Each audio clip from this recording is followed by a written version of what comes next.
Welcome, curious minds, to another deep dive. Great to be here. Today, we're plunging into a truly fascinating and maybe often bewildering world, the global crypto asset regulatory landscape.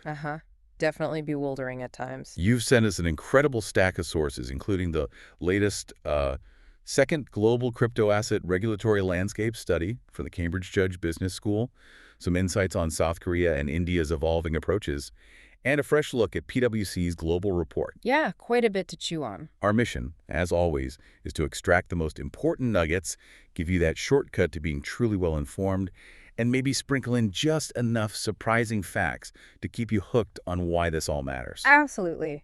It's a crucial topic and one that is constantly, in motion. Understanding the varied approaches to crypto asset regulation around the world isn't just for policymakers. It's pretty fundamental for anyone involved in or impacted by this space. We'll unpack the emerging practices, the challenges of balancing innovation with risk, and the early, sometimes surprising lessons learned from countries, well, on the front lines of crypto regulation. Okay. So, as we dive in, what's one of the first things that really jumps out at you from these sources? Okay, let's unpack this. One of the immediate things that strikes me, especially looking at that Cambridge study, is how the very language we use around crypto has, well, evolved. Remember when Bitcoin was almost the umbrella term, then virtual currency became pervasive? Now the common parlance is almost universally crypto asset or virtual asset. Yeah. It seems like a subtle shift, but I'm curious about its deeper implications. What's behind that? Well, what's truly fascinating here is that this isn't just semantics. It really reflects a fundamental shift in how regulators perceive these digital innovations. Okay. Post 2017's initial coin offering, or ICO mania, the move from currency to asset suggests a recognition that these are primarily speculative investments. Oh, right. Less like money, more like stocks or something. Yeah, kind of. More like investments rather than a direct means of payment. And this distinction is vital because it influences how they're regulated. Sure. However, definitions are still incredibly diverse globally. They often focus more on the form a crypto asset takes, the technical side, over its actual substance or economic function. And sometimes they're even residual in nature, meaning they define crypto by what it isn't, like explicitly excluding assets already classified as traditional financial instruments rather than what it inherently is. So it's defined by exclusion. In some cases, yes. Yeah. And this whole patchwork makes international alignment quite a challenge. It's wild to consider that fewer than half of jurisdictions actually have any form of regulation specifically for crypto assets. Yeah, it's surprisingly low. And emerging markets and developing economies, or EMDEs, seem to be lagging significantly in their adoption. Does this definitional chaos create real-world problems for businesses trying to operate globally? Oh, absolutely. It creates real friction for businesses aiming for global reach. I bet. I mean, if what's a virtual asset in one country is treated like a digital security in another, compliance becomes a minefield. Right. Take the EU, for instance. They broadly define a crypto asset as a digital representation of value or a right transferable using DLT, that's distributed ledger technology. The blockchain stuff. Exactly. The underlying tech for most crypto, allowing for, decentralized and transparent record keeping. But then India uses virtual digital assets under its Income Tax Act, explicitly stating they are not legal tender. So a tax focus there. Primarily, yes. And South Korea refers to virtual assets as electronic certificates with economic value that can be traded or transferred electronically, but they've made specific exclusions for things like in-game items or electronic prepayments, which is quite unique. Interesting exclusions. Then you have Japan, Indonesia, South Africa, the UAE, all with their own nuanced definitions of crypto asset or virtual asset, often emphasizing digital transferability and cryptographic security. So everyone's got their own flavor. Pretty much. And quite notably, China still uses virtual currency while denying them legal tender status, reinforcing its very strict stance. Right. This global patchwork, it not only complicates international alignment, but also, it creates opportunities for regulatory arbitrage. Okay. So businesses might shop around for the easiest rules. Exactly. Where businesses might gravitate to jurisdictions with more favorable or maybe just less stringent rules. The divergence in definitions is striking, and it naturally leads us to the vastly different approaches countries are taking to regulate this space. You mentioned the Cambridge report categorizing jurisdictions into those that leave crypto activities unregulated those that ban them outright, or those that regulate them. And here's where it gets really interesting, I think. Yeah. 43.3% of jurisdictions remain unregulated. That's a lot. It is. 12.6% have introduced outright bans, and 44.1% have opted to regulate. But even within that regulated group, a significant chunk, 35.3%, have comprehensive regulations and licensing framework. Right, the more developed systems. Compared to a smaller 8.8% that only have anti-money laundering, AML-focused rules. So what does this global patchwork mean for the crypto industry trying to build international businesses? Are we seeing that regulatory arbitrage at play, or is this fragmentation actually maybe stifling innovation? It's a telling split, and you've hit on a critical point about regulatory arbitrage. That absolutely happens, and it can push innovation, or at least activity, to less regulated shores. But it also creates immense uncertainty. Yeah, I can see that. The bans, which are particularly prevalent in emerging markets and developing economies, EMDEs, they're often driven by concerns beyond just consumer protection. Oh, like what? Primarily around currency substitution, think dollarization, where a foreign currency like the US dollar displaces the local one, and also capital outflows. These are often bigger concerns than purely investor protection in those contexts. Okay, that makes sense. Macroeconomic stability. Precisely. Take India, for instance. Huh. Banks were initially banned from crypto activities. Then that rule was actually removed by a court judgment back in 2020. Right, I remember that. Now, crypto asset service providers, they have to register with the Financial Intelligence Unit, the FIU. And while a comprehensive regulatory framework is still supposedly in the works, it's faced repeated delays, which, well, it speaks volumes about the complexity involved. So uncertainty continues there. Very much so. Mexico, on the other hand, shows a more nuanced approach. They allow non-financial companies to offer exchange and custody services, but without fundraising or holding client funds in local currency. It creates a kind of multi-layered system designed to control specific risks. Interesting. And then there's the really compelling case of Nigeria, which truly illustrates the complexities, maybe even the unintended consequences of some of these approaches. Oh, Nigeria is fascinating. Despite active efforts by regulators there to restrict crypto, adoption is apparently widespread. Why? High inflation, the currency devaluing, limited banking services, costly remittances.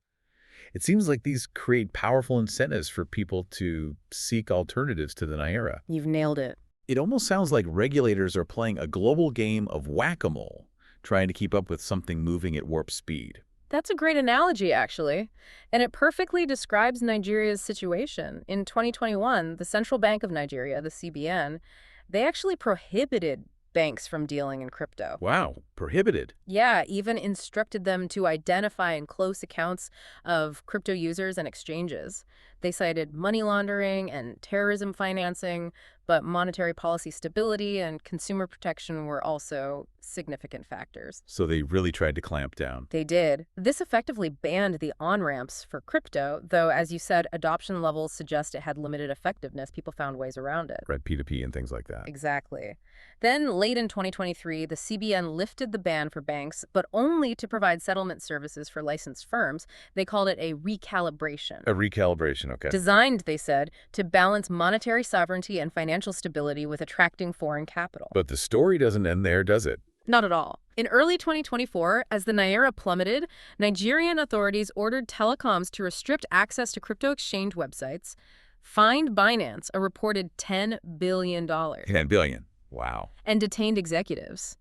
The Securities and Exchanges Commission also sharply increased supervision fees on crypto exchanges and plans to delist the Naira from peer-to-peer exchanges. So another crackdown, essentially. Different kind, yeah. Yeah. Targeting the exchanges more directly.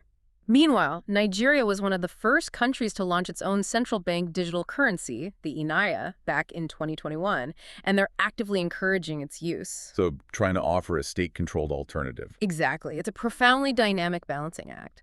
It really demonstrates how socioeconomic pressures can drive crypto adoption despite regulatory crackdowns, forcing governments to constantly adapt their strategies. It's fascinating. That Nigerian example truly highlights how challenging this space is for regulators, constantly trying to steer a ship in a storm, really. Yeah, that's a good way to put it. Let's shift gears a bit to specific types of crypto assets, starting with stablecoins. The Financial Stability Board, the FSB, has updated its recommendations for global stablecoin arrangements. But it sounds like there's still significant variation in their regulation across Oh, jurisdictions. absolutely. Huge variation. What are the key points of divergence here, beyond just the general idea of ensuring they maintain their value? Well, there absolutely is significant divergence, and the phrase "devil's in the details" really applies here. Always does, doesn't it? Pretty much. While the overarching goal is ensuring stablecoins maintain their value and are redeemable, how they achieve that and what oversight is in place varies dramatically. Like how? For example, reserve requirements diverge significantly. What assets back the stablecoin and how much? The UK is even considering requiring issuers of systemic stablecoins, the really big ones, to back them fully with central bank reserves. Fully. Wow, that's incredibly strict. It is very stringent. And redemption terms also vary. In the EU and the UAE's Virtual Assets Regulatory Authority, VARA, redemption must be free of charge. Okay. Whereas the UK allows fees that reflect the actual cost. Redemption timing also ranges from, say, 1 business day in the UK and UAE VERA to 5 business days in Singapore. 5 days. That's quite a wait if you need your money. It can be, yeah. And when it comes to stablecoins referencing multiple currencies, or those backed by other crypto assets which are inherently more volatile. Right. Crypto-backed stablecoins. Exactly. Approaches vary even more wildly there. The EU and Japan, for instance, have clarified that issuers must not make claims of stability in their white papers or promotional materials for those crypto-backed ones. They're basically acknowledging their inherent volatility. So transparency about the risk. Yes. And Hong Kong has indicated it won't authorize algorithmic stablecoins at all, signaling a clear preference for asset-backed stability, not code-based stability. So learning lessons from past collapses, perhaps. You'd have to assume so, which shows regulators grappling with balancing perceived stability with the underlying risks, often reaching very different conclusions about what's acceptable. Okay, so what does this all mean for the companies providing these services? Let's talk about crypto asset service providers, or CASPs. The report highlights that the risks they pose are similar to those in traditional finance, but may be amplified by the novel features of crypto assets, like vertical integration or governance deficiencies. Exactly. What's the core concern with this vertical integration that keeps coming up? Yeah, that's a central concern for regulators, and it's why bodies like the FSP and IOSCO have really focused hard on it. Okay. CASPs often combine roles that are typically separated in traditional finance. Think about it. They might operate a trading platform and act as a broker-dealer and a custodian, all under one roof. Right, doing everything. Which creates significant conflicts of interest. For example, the EU explicitly bans CASPs from trading on their own on their platform, basically, trading for the house, except for something called matched principal trading. Matched principle. Yeah, where they simply match buyers and sellers rather than taking on the market risk themselves or trading against clients. Got it. Singapore is considering a broader ban on trading on own account and explicitly bans the admission to trading of self-issued tokens by the platform. To prevent market manipulation, I guess. That's the aim. And Hong Kong goes even further, prohibiting platform operators from engaging in private trading or marketing activities entirely. Wow, quite strict. These rules borrow heavily from established financial regulations, applying traditional principles to this new space. It signals a mature regulatory stance on conflicts of interest, which are often amplified in crypto. And for businesses, this means a fundamental rethink of their operating model. Absolutely. And a clear separation of functions is often required now. That's quite a stark difference in regulatory philosophy across these places. And what about the actual holding of client assets? Are there specific rules about how CASPs need to secure them, or is it largely left up to them? Absolutely. Securing client assets is paramount, especially after some high-profile insolvencies and hacks in the crypto space. Yeah. This is another area of significant divergence, but with some very specific requirements in certain jurisdictions. While many jurisdictions allow client assets to be held in omnibus wallets, basically, commingled accounts where everyone's funds are sort of mixed, Okay. and they don't prescribe specific technology, others are much more prescriptive. Japan, for instance, requires custodians to keep 98% of crypto assets in cold wallets. Cold wallets meaning offline, right? Exactly. Offline storage, physically disconnected from the internet for enhanced security. Hong Kong mandates 95% in cold storage, and South Korea requires 80%. Interesting how the percentages differ. It really underscores varied regulatory appetites for risk and highlights distinct philosophies around security and the perceived fragility of online or hot crypto storage. Other jurisdictions, meanwhile, have no such explicit requirement, leaving it more to the CASP's discretion and general principles of operational resilience. Security is absolutely paramount, especially when we talk about combating illicit finance. Anti-money laundering and counter-financing of terrorism, or AML-CFT measures, seem to be a global priority. The report indicates that all jurisdictions they analyzed have introduced legislation for CASPs to register or be licensed and comply with AML-CFT measures. That's right.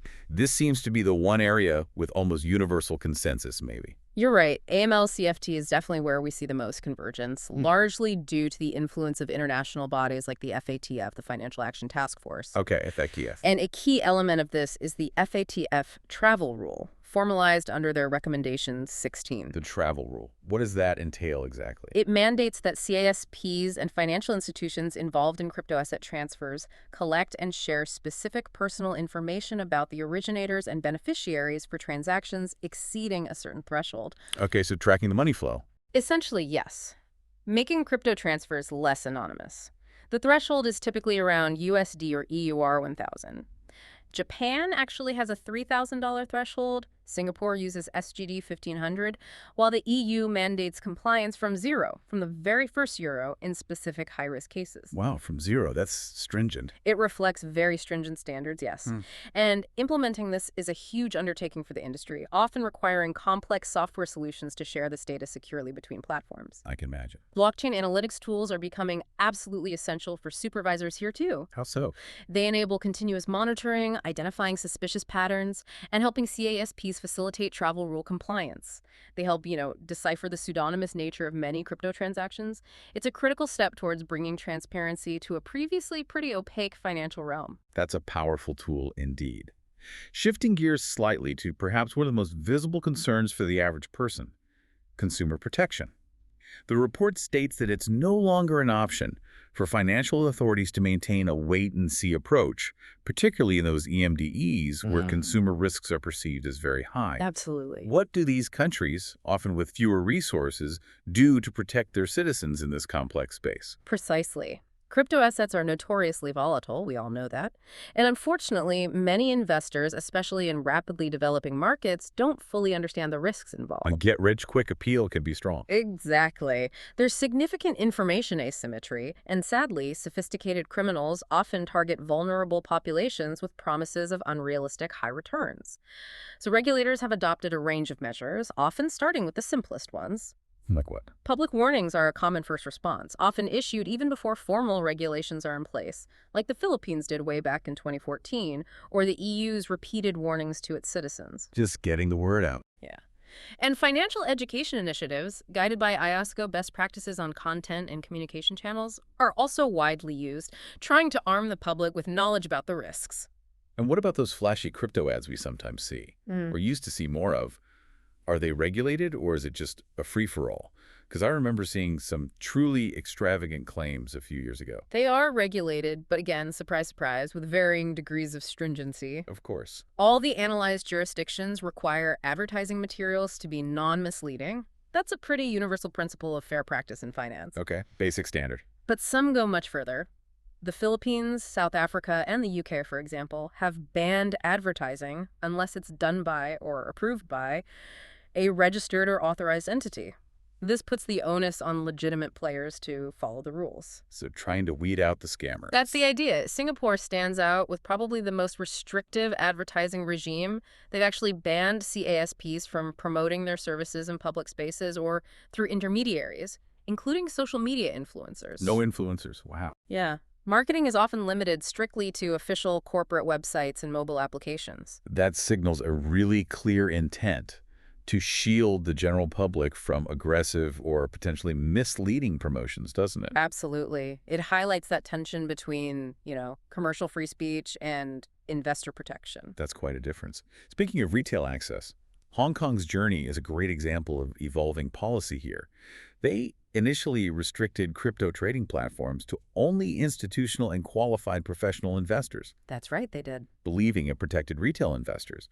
But then critics argued, well, this just pushed retail investors to unregulated exchanges offshore, potentially creating even more risk. Indeed, it was a classic regulatory dilemma. What do you do? Yeah. How do they reconcile this? Well, the argument for the restriction weakened over time, partly because more institutional players entered the market, bringing a kind of veneer of legitimacy, perhaps. Mm-hmm. And also, as the SFC, that's Hong Kong's Securities and Futures Commission itself, authorized retail access to some crypto-linked derivative products like futures ETFs. So the original bans started to look inconsistent. Right. Didn't quite hold water anymore. Exactly. Many felt it was just pushing activity into the shadows where there was no oversight. So in 2023, Hong Kong lifted its ban on retail access. Okay. But, and this is important, with significant additional safeguards that are worth noting. Such as? Under the new regime, trading platforms must assess each client's knowledge and risk profile during onboarding. They have to make sure the services are actually appropriate for that person. Suitability tests, basically. Kind of, yeah. Furthermore, they must limit a client's exposure to crypto assets based on their financial situation, effectively putting a cap on how much risk an individual can take relative to their means. Interesting. So putting guardrails in place? Precisely. The SFC explicitly stated that most virtual assets are high risk and only suitable for clients with high risk tolerance. It's a nuanced approach, acknowledging market realities while still trying to ring-fence the risks for the average investor. This has been a truly illuminating deep dive into such a dynamic and, frankly, complex regulatory landscape. It really is complex. It's clear that while crypto regulation is global and incredibly diverse, policymakers worldwide are grappling with the same core challenge. How do you balance fostering innovation with ensuring financial stability, protecting consumers, and preventing illicit activities? That's the trillion-dollar question, isn't it? It really feels like an ongoing experiment, with lessons being learned sometimes the hard way in real time. It absolutely is an experiment, and the Cambridge study offers some crucial lessons learned that are relevant for all jurisdictions, but especially perhaps for EMDEs with maybe fewer regulatory resources. Okay, what are some key takeaways? Well, first, clear classification of crypto assets, just knowing what you're regulating, is a fundamental pillar. You need that for any effective regulatory framework and definitely for international cooperation. Makes sense. Define the thing first. Exactly. Second, lifting restrictions on crypto, if a country chooses to do that, should probably be done gradually and thoughtfully to preserve macroeconomic stability. That's a lesson acutely felt in places like Nigeria, as we discussed. Right, avoid shocks to the system. Mm-hmm. Third, regulators can effectively build on existing AML frameworks. Those are often the most developed piece. They can use that foundation to develop more comprehensive rules for CSPs, focusing early on critical areas like governance, proper client asset segregation, and transparent disclosures. Build on what you have. Pretty much. And finally, addressing the risks from globally operating CASPs, the big international exchanges, means intensifying cross-border cooperation. That's essential. And possibly developing more robust deference regimes in the future. Deference regimes. What's that? That means frameworks where one country's regulatory standards might be accepted or recognized by another under certain conditions. It could ease cross-border operations and reduce the need for duplicative compliance for firms operating globally. Okay. Mutual recognition, essentially. Sort of, yeah. It's complex, but potentially very helpful. That's a powerful set of lessons. So, what's a final thought for you to mull over as we wrap up this deep dive into the evolving world of crypto regulation, something that really takes these insights and points us towards the future? A final thought. Well, our sources definitely hint at an intriguing future frontier, the regulation of tokenized financial instruments. Tokenized instruments, so traditional assets on a blockchain. Exactly. Things like stocks, bonds, real estate represented as tokens on a DLT. While existing securities laws apply in principle, they really weren't designed for the unique capabilities and features of distributed ledger technology. How so? Well, think about it.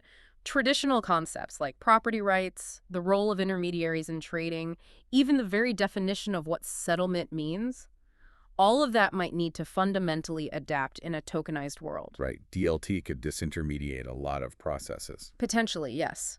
The big question is how regulators will learn from the ongoing sandboxes, those controlled environments where new financial technologies are being tested, and translate those experiences into meaningful reforms. So moving from experiment to actual rules. Exactly. It's not just about regulating crypto assets as they exist today, the Bitcoins and Ethereums.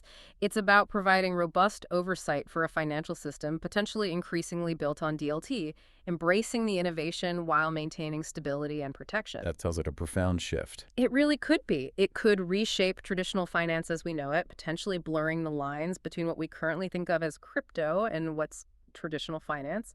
That integration is maybe the next big regulatory puzzle. And that's a perfect note to end on.